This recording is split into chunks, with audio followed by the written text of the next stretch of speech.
নমস্কাৰ বন্ধুসকল, পুনৰবাৰ স্বাগতম জনাইছোঁ আমাৰ ইউটিউব চেনেল হেল্প ফৰ আছামলৈ। মঙলবাৰে সংখ্যালঘু উন্নয়ন বিভাগৰ মন্ত্ৰী ৰঞ্জিত দত্তৰ সৈতে খিলঞ্জীয়া মুছলমান সংগঠনৰ গুৰুত্বপূৰ্ণ বৈঠক অনুষ্ঠিত হৈছিল।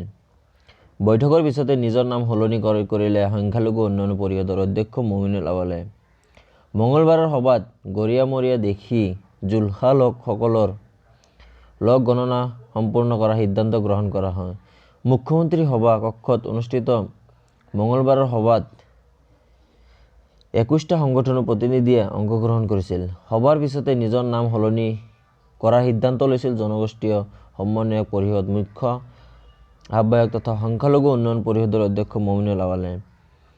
সেইমতে মমিনুল আৱালে নিজৰ নাম সলনি কৰি এতিয়া কৰিলে সৈয়দ মমিনুল আৱাল গৰিয়া।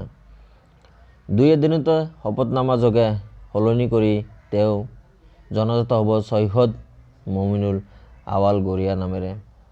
উল্লেখযোগ্য যে অসমৰ প্ৰস্তাৱিত খিলঞ্জীয়া মুছলমান উন্নয়ন পৰিষদৰ নাম এতিয়া হ'ব গৰিয়ামৰীয়া দেখি জুলহা উন্নয়ন পৰিষদ।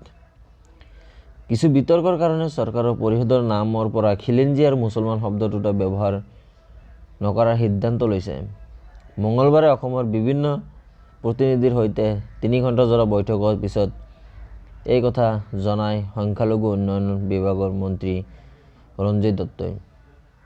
উল্লেখযোগ্য যে 2019 পৰা 2020 চনৰ বাজেটত এই পৰিষদৰ অন্তৰ্ভুক্ত কৰা হৈছিল। খিলঞ্জীয়া আৰু ভূমিপুত্ৰ এই দুটা শব্দ লৈ বহুত বিতৰ্কৰ কাৰণে এই সিদ্ধান্ত লোৱা হৈছে। ঠিক তেনে সময়তে অসমৰ একাংশ মুছলিমে মমিনুল আৱালক কটাক্ষ কৰি কয় যে তেওঁ অকল নাম সলনি নহয়, তেওঁ যদি ধৰ্ম সলনিও কৰে তথাপিতো তেওঁলোকৰ কোনো আপত্তি নাই। যদি সি মুছলিম ধৰ্ম অৰ্থাৎ ইছলাম ধৰ্ম যদি তেওঁ ভাল নাপায়, যদি তেওঁ আন ধৰ্মলৈ যাব খোজে, তেওঁক কোনো বাধা দিব নোৱাৰে। কাৰণ ভাৰতবৰ্ষ হ'ল এখন ধৰ্ম নিৰপেক্ষ দেশ।